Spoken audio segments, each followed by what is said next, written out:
games last night. Take a look. Here he is chirping back and forth with a Detroit assistant. After the game, Luka talked about what was going on. Take a listen. Their assistant coach, he started chirping in the first quarter, so they didn't like when I chirp back. Now they said play basketball. If they're gonna chirp at me, I'm gonna chirp back. I ain't scared.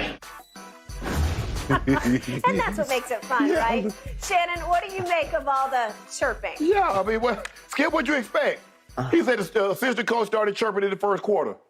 I'd have stopped. He had 21 of their 30 points in the first quarter. I would have said another word. And if I was the head coach, I'd say, he had 24. Oh, they're 30 in the first quarter. Yeah. He scored 24 points. He made 7 of his first 8 shots. Wouldn't you shut up? Yeah. If I'm the head coach, if I'm the Wayne Caves, like, who that talking? Yeah. Shut. I'd have sent him to like Mike Singletary sent Vernon Davis to the locker room. Yeah. I'd have sent the assistant coach to the locker room. Shut your mouth. You done got this man about to get hang an 80 piece on us. Well, seriously. And so, do they understand just how talented this man is offensively? He's the second leading scorer. He's averaging 33 a night. So you know he's going to get that. Now you get in his ear. Now you chirping. Now he going to he drop a 50 piece on you. Like nothing. I thought he was going to get 60. He would have if Jay Kidd didn't leave him out for half the fourth quarter. Yep. He left him out for damn near 7 minutes. Yep. I like, put him back in. I want to see him get 70 for them talking.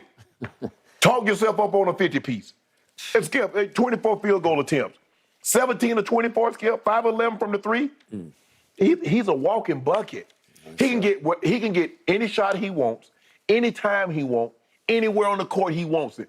And you gonna church him? If you want to talk to Reggie Bullock, Finney Smith, Skip Hardaway Jr., have at it. But why you bother the superstar? You think I would open my mouth to KD or Luka or any of these guys that you know, Skip, are buckets? No, sir. And I'm going to be mad. Hey, shut up. Don't talk to him. Don't say nothing to him. Don't even say good. Don't even say how you doing, how your mama doing, how nobody doing. Don't say a word to it. Man, got this man dropping 50 on my head. Okay. The assistant in question is named Jerome Allen. And I remember Jerome Allen as getting drafted. He was a second-round pick, and he played in the league for a couple of years and then bounced all around Europe playing basketball. But he played at Penn in the Ivy League, and he was twice the Ivy League Player of the Year as a point guard. Then he coached at Penn early on in his coaching career. Right. My point is, Penn is a smart people's school. Yeah. And he was a point guard. And I'm saying, Jerome, what exactly are you thinking? Are we sure he went to Penn? Because that's not smart. I don't get this. Okay. Then I have a lot of respect for Dwayne Casey, but I didn't quite understand him defending Jerome quite the way he did after the game, because Dwayne Casey, who's been around this league for a long time and coached at a high level, he said of the chirping, it's a bunch of nothing. We've seen a lot worse. He said, remember, I coached Gary Payton, Kevin Garnett, so tonight was a 0 as far as chirping. I'm sorry, I don't think it was a 0. He says, I liked it. I thought it really got us going, and that's the way it should be with competitive guys. It was clean, nothing dirty about it. Well, I understand that. I don't think there was any, like, shots taken or below-the-belt shots or anything like that.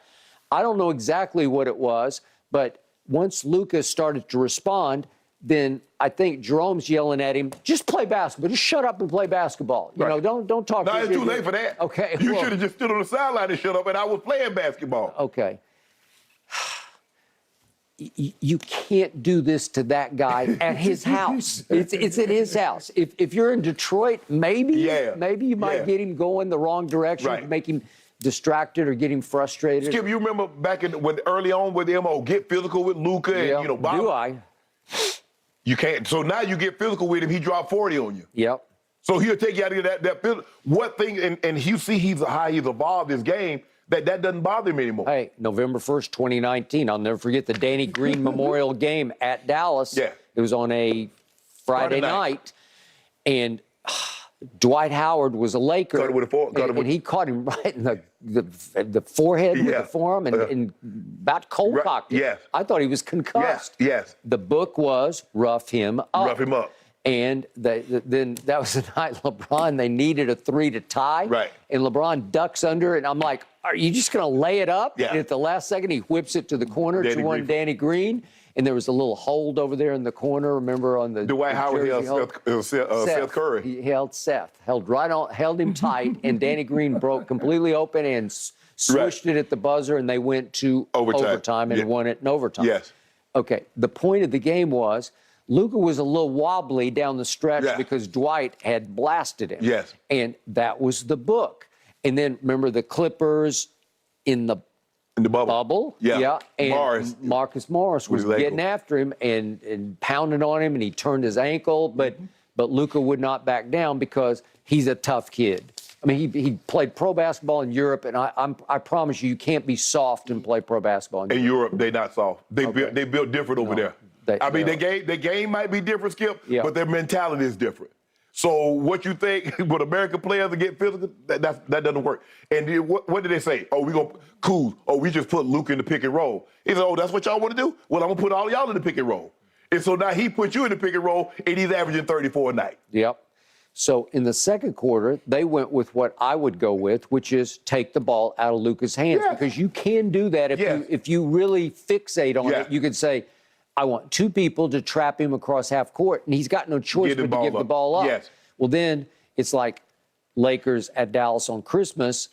If they start bombing threes on you in the third quarter, you're going to be in trouble because they're going to score 51 points. Exactly. But if they don't, you got a chance to be in the game. Correct. So Luka only scored 3 in the second quarter, and they hung in. And remember, Detroit actually had a lead early in the fourth quarter in this game and could not hang on. Right. And Luka didn't do that much in the fourth quarter, but he only played, to your point, 5 minutes and 50 seconds. Right. But they pulled away. Yes. So it was.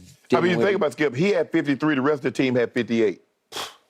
Yeah. I mean, so in what? In the regulation, I mean, they only scored 111 points. Yeah. But Luka had 53. Okay. Yeah. 58. Yeah, it's unbelievable. So the bigger picture for Dallas is they're still struggling. They're still trying to find the balance between Luka and the rest. Right. And they are now, after winning against Detroit, who's not very good, last night, they've risen to 27-25. They're only 3.5 games ahead of the Lakers in the standings right now. They're in the 6th seed, but they're barely. Yeah. Okay? So it's not like Luka's setting the standings on fire. He's setting the scoring race on fire. Right. Because that's 4 times over 50. Right. I think he's only the 4th guy in history to go over 50 that many times this early in a season. Yeah, I mean, well, LeBron, I mean, I think I saw a stat on the screen the last 25 years before turning a certain age. I mean, Jordan got 17 and he and LeBron are tied with 5 apiece. Skip, Luka has 376 points in January alone. Jerome Allen scored 336 for him. Okay. So Luka, there you go. Because Luka's like, who are you? Luka's like, well, who are you? Yeah. Who are you to talk to me? It asked me, what? Yeah. Don't worry about it. You, and you, y'all in trouble for something he said. Yeah, and they said on each of his 7 baskets that he scored in the first quarter, every time he went to Jerome Allen as he's going up the floor and said, that's for you. Yeah, see? Okay. Yeah, then you got the man riled up and you ain't guarding him. Yeah. Y'all get him. No, you sit down. I don't know. I think we, once and for all, realized, I think we exposed for the whole league to see that's not the way to distract. So are you ready to acknowledge Luka? He about to be Big Bird. He about to be Little No More, Skip. He about to graduate. I will give you, he's not Baby Bird anymore because he's become a man right before your very eyes. I need that overall record to become a man's record. I need 27-25 to be better because it's not translating into huge winning right now. No, but it's he getting. Yeah. But he's so fun to watch. No, he is fun to watch, and he's like a genius lane scorer. Yeah. I've never seen like it before. I don't even know how he does it, but he's playing at a different rhythm than everybody else. Jerome Allen is a man of my own heart. Yeah. On the football field, I got into it with rest his soul, Chester McLaughlin, Cortez Kennedy, and the lineman was beside himself. Why you got to start something with somebody you ain't got to block? I don't know to tell you. Okay, but at least you're playing in the game.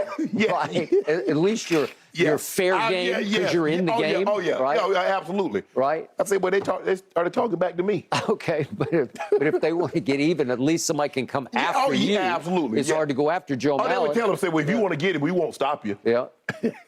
Well, we just made Jerome Allen pretty famous. Yeah, Jerome. I think Dwayne Casey, look here. leave Luka alone. I don't know if they play him again, but if he comes to Detroit, don't you say a word to that man. As a matter of fact, send him flowers. Yeah, really. They probably learned their lesson. The Mavs sitting at 6th in the Western Conference right now, guys. They've got tonight and tomorrow off. Thursday, they welcome in my Pelicans. All right, another historic feat for Russell Westbrook. Gentlemen, how impressive is it? Let's talk about that when we come back.